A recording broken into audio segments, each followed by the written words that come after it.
Graça, hipergraça, mega graça, power grace, full grace. O que nós vamos falar no vídeo de hoje é sobre a hipergraça. Fique até o final do vídeo. Muito bem, pessoal, seja muito bem-vindo ao canal, e você que está se achegando, seja muito bem-vindo, e quem já é da casa, mais uma vez é muito bom receber você por aqui. E hoje o assunto vai ser hipergraça. É um assunto meio complicado, mas nós vamos começar a falar agora com você. O que seria a hipergraça? Como a gente pode definir o tamanho da graça de Deus? O seu início, o meio ou o fim? Isso é mensurável? E se for, quem será responsável por medir a graça de Deus? Será que algum humano é capaz de dizer se isso é graça, se é hipergraça, se é power grace? Quem está apto a dizer qual é a graça de Deus? Graça essa que recebemos sem merecimento nenhum, uma absoluta dádiva, ou seja, você não tem merecimento disso. Você simplesmente recebeu apenas pelo fato, simples fato, pelo tamanho da obra de você crer. Quando a gente diz hipergraça, nós estamos falando basicamente numa graça estendida, aumentada e muito aumentada, hiper aumentada. Só que eu acho necessário nós colocarmos os pingos nos is, para a gente entender um pouquinho melhor o que é essa tal hipergraça, que hoje acaba virando moda, né? No nosso meio cristão, os rótulos têm sido algo que cada vez mais aparecem e são utilizados. Por exemplo, você não vai numa instituição, numa igreja, você é desigrejado. Você tem uma vida, vamos dizer, não tão tradicional, você é adepto ao evangelho da hipergraça. É meio complexo isso. Chega até a ser meio difícil de entender para quem talvez não tenha tanta experiência, principalmente no meio da igreja institucionalizada, como também uma pessoa que não tem ainda um contato maior com a Bíblia. Imagina uma pessoa dessa olhar para nós com todos esses rótulos. Não vai ali, que ali é hipergraça. Não, ali você não pode ir, é melhor você ir naquela que é graça. Aquela é meio low grace. Aquela ali é muito tradicional. Aquela ali. Você imagina a confusão na cabeça dessa pessoa que está se achegando ainda, né, ao evangelho. Então é realmente muito complicado. Hoje existem igrejas que pregam que depois que você se converte, você pode fazer qualquer coisa, né? Você pode fazer todas as barbáries que você imagina, né? E também existe aquelas que pregam que você não pode fazer absolutamente nada, e principalmente que você se tornou perfeitinho, você está blindado ao pecado, né? Vamos lembrar o apóstolo Paulo? Vamos lembrar? Quando ele diz lá, maldita carne, caramba, eu esqueci o versículo, meu Deus do céu. Lembra do apóstolo Paulo? Maldito homem que sou, quem me livrará desta carne? A carne corrompida, essa carne no pecado.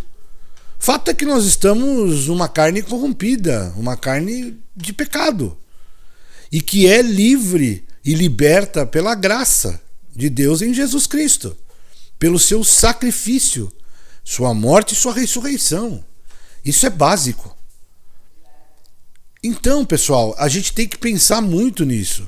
Nós dependemos desta bendita graça. E se ela é hiper ou mega ou mini, não cabe a nós decidirmos. Aliás, eu diria que a gente não tem a mínima ideia do tamanho dessa obra. Quão gigantesca ela é. Deixa eu te explicar melhor. Imagine aquela passagem da mulher adúltera. Lembra? Na Bíblia, para quem conhece. Lembra que Jesus se aproxima dela, ela vai ser apedrejada, e aí Jesus fala, quem não tiver pecado, que atire a primeira pedra. Você lembra? Imagine só quando ele chega para ela e diz, né? Jesus dizendo, eu não te condeno, vai e não peques mais. O vai e não peques mais, pessoal, é o que Jesus tentou, durante toda a sua passagem aqui na Terra, nos ensinar. É você... Porque imagina o seguinte, se aquela mulher saísse de lá e tornasse a fazer aquele pecado, fatalmente Jesus não estaria mais ali, né? A não ser que fosse muito rápido, mas fatalmente Jesus já não estaria mais ali, já teria concluído o seu ministério e já estaria com o Pai. Então, o fato dele não estar ali, o que aconteceria com essa mulher? Ela seria apedrejada, ou seja, ela assumiria a consequência do seu pecado. Todo pecado ele gera consequência. Não temos a passagem que o pecado gera a morte? Gera, em muitos casos. Dependendo do tipo de pecado, ele vai te gerar a morte mesmo. Mas nós não podemos ser infantis, mais uma vez, e achar que é tudo assim. Lembrando que a senhora Rocco... Tá bom. Então, não citando a senhora Rocco, lembrando, pessoal, que esse pecado que eu tô falando que ela iria assumir a consequência é daquela época, tá? Hoje não tem mais o apedrejamento. Estou dizendo referente àquela época, tá? Dando um exemplo para vocês. Hoje nós poderíamos usar outros exemplos. É como se uma pessoa pegasse o carro, né, e estivesse bêbada, manguaçada, e descesse a uma serra lotada de neblina, na chuva. E, meu amigo, a chance do cara morrer é enorme. Então esse pecado vai levar à morte, né? Encheu a cara. Bom, se ele correr 200 por hora numa neblina, até sobe, o perigo é gigantesco. Mas entende o que eu tô falando? Essa relação pecado, né? E o que não é pecado, o que é pecado, o que o pecado produz, não é? Mas o fato é que a graça, quando a gente fala de salvação, primeiro que a salvação é uma prerrogativa de Deus, não é nossa. Então a gente não tem nem que discutir, nem tocar nesse assunto em relação ao outro, né? Porque a gente não sabe. Agora, que o pecado obviamente gera uma consequência, toda ação nossa, toda atitude nossa neste mundo gera uma consequência, boa ou ruim. Então é isso que Jesus estava nos ensinando. Jesus estava nos ensinando a viver melhor, a ter uma qualidade de vida melhor, até que chegasse o dia e que nós concluíssemos a nossa corrida e tivesse com Ele, né, rumo ao alvo da soberana vocação. E aí sim estar com Cristo. E é isso que Ele nos ensinou todo esse tempo. Então dizer que é hipergraça, que as pessoas pregam hipergraça, tem que tomar muito cuidado com isso, gente. É óbvio que você não vai fazer tudo o que você quer, que você não vai... Porque, gente, é meio estúpido pensar assim. Se você for desregrado em muita coisa, você vai pagar por isso. Você vai ter o ônus. Se beber demais, né? Tudo que você pensar isso, eu não vou ficar aqui enumerando coisas, mas você pensa aí, simples. Tudo que você fizer muito e absolutamente desregrado, você vai pagar um preço por isso. E Jesus nos ensinou. Inclusive nos ensinou também a entender o outro. Porque quando você fala, você prega o evangelho da hipergraça, você está fora da teologia sistemática, hermenêutica, mano, será que a sua tá certo? Você fez um autoexame? Você procurou saber que aquilo que você está falando é correto dentro da sua igreja? Você tem aí protocolado que a sua interpretação teológica está correta? Complicado, né? E Jesus nos ensinou lá com Pedro, né? Pedro, em ti edificarei a minha igreja. Antes que o galo cante, tu me negarás 3 vezes. Pedro negou Jesus 3 vezes. Jesus o abandonou? A minha pergunta, Jesus o abandonou? Se você pegar os heróis da Bíblia, desde o Velho Testamento, você vai entender o que eu estou falando.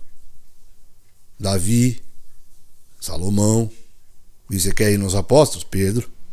Porque, meu irmão, você que exige perfeição dos outros, toma muito cuidado. Lembra que eu fiz o vídeo dos transtornos? Muita gente tem transtorno, muita gente erra às vezes por conta desses transtornos, não por intenção. Você acha que Deus não olha o coração da pessoa? Você acha que Deus não sabe o que é intencional e o que não é? Se o cara é neurotípico ou não é? Se o cara tem essa disfunção e não consegue ainda controlá-la? Ou se ele faz por maldade, por falta de caráter? Você acha que Deus não sabe essas coisas, cara? Você acha que Deus precisa de você pra falar pra ele? Ó Deus, aquele cara tá pregando, tá fazendo uma hipergraça. O hipergraça. Ah, cara, que coisa infantil, mano. Que coisa infantil. Que intolerância, que segregação. A gente fala de um Deus de amor. Eu canso de falar aqui. Um Deus de hiperamor. Aliás, de novo, não dá nem pra mensurar. É só uma brincadeira. Não dá pra mensurar o amor de Deus. A gente não tem noção. A gente fala de justiça. Uma coisa que eu fico doido, cara, que às vezes eu escuto pessoas falando Deus é amor, mas justiça. Vocês não têm ideia do que é justiça de Deus, cara. Para de falar isso. Você não tem ideia. Você não tem ideia. Tá na Bíblia, de novo, na sua interpretação, mas você não tem ideia do tamanho da justiça de Deus e como ela é. A justiça de Deus não é a nossa. A justiça de Deus não é a nossa. Aliás, a gente não entende a justiça de Deus. A parábola do trabalhador deixa isso claro. A gente não entende. Você não vai pagar o cara pelo tanto de hora que ele trabalha. Você vai pagar porque ele merece ter um salário. É aí mais ou menos isso. A justiça de Deus não é a nossa. Então ele é amor e juízo, sim. O juízo dele, hein? Ainda bem que não é o juízo nosso. O nosso juízo é de igualdade. A de Deus, talvez, eu me arriscando a explicar um pouquinho, tá? Pouquinho, porque eu também não sei o tamanho. Seria a equidade, entende? Então, quando você olha para alguém e fala sobre hipergraça, primeiro você está falando provavelmente de uma coisa que não exista. Porque, como eu disse, não dá para medir. Eu não gosto desse termo. E lembrando também, pessoal, que a graça de Deus ela está sobre nós sem mérito nosso. Não existe mérito nosso nenhum. E é óbvio que quando eu tenho essa graça sobre mim, quando eu me converto e aceito Jesus, eu não vou ficar blindado não, cara. Eu não vou ser o perfeitinho. Eu não vou estar imune. Não sou irreparável. Então presta atenção. E olha, quando você ama, e esse, creio eu, né, dentro do meu entendimento, que o amor, Deus tem o amor, né, como a sua maior característica, se é que eu posso dizer dessa forma, numa análise bem rasa. Quando a gente ama alguém, a gente procura fazer o que por essa pessoa? Pela esposa, pelo filho, pelos pais, pelo amigo, as pessoas que você ama. Você faz o melhor para agradá-las. Você vai ser perfeito? Não vai errar nunca? Não, impossível.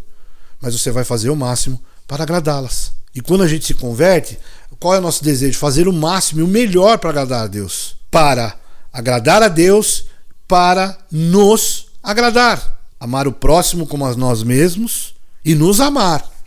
E amar a Deus sobre todas as coisas. E se eu amo a Deus sobre todas as coisas, eu vou tentar fazer o máximo que eu posso para melhorar. A gente estar sempre melhorando, né? E evitando de fazer burrada, para falar o português claro. Então é basicamente isso. Eu vou encerrando o vídeo por aqui, porque ele já está ficando longo, mas espero que você tenha gostado deste conteúdo, e se você gostou, curte aí, compartilhe com seus amigos. Acho importante essa mensagem chegar ao máximo de pessoas possível, para que a gente pare com essa rotulação, né? Então compartilhe aí com a galera, tá bom, pessoal? Espero realmente que você tenha curtido. Muito obrigado por você ter chegado até aqui nesse vídeo. Valeu!